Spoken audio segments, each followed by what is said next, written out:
کے علاوہ مخدوم اشرف جہانگیر سمنانی رضی اللہ تعالی عنہ خود بنارس کی سرزمین پر حضرت مخدوم اشرف جہانگیر سمنانی رضی اللہ تعالی عنہ جب تشریف لائے تو آپ کا خاص خلیفہ مولانا عبداللہ بنارسی کے پاس مخدوم اشرف جہانگیر سمنانی رضی اللہ تعالی عنہ نے چند روز قیام فرمایا۔ حضرت عبداللہ بنارسی کے گھر کے سامنے چند مندر تھا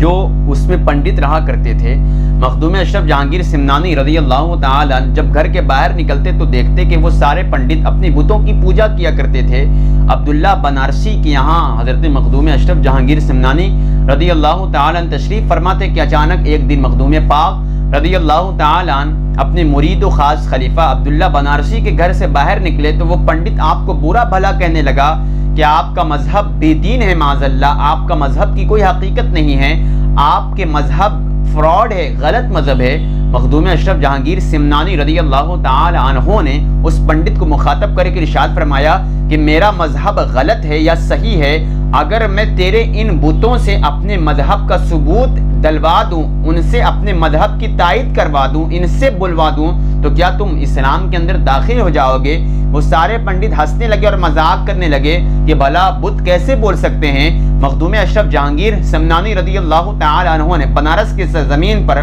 وہ بت جو مٹی کا بت تھا اس بت کو مخاطب کر کے ارشاد فرمایا کہ میرا مذہب اور محمد عربی کا جو مذہب جس کو میں ماننے والا ہوں، اگر وہ مذہب حق ہے تو کہہ دے اشہد ان لا الہ الا اللہ۔ کہنا کیا تھا کہ مخدوم اشرف جہانگیر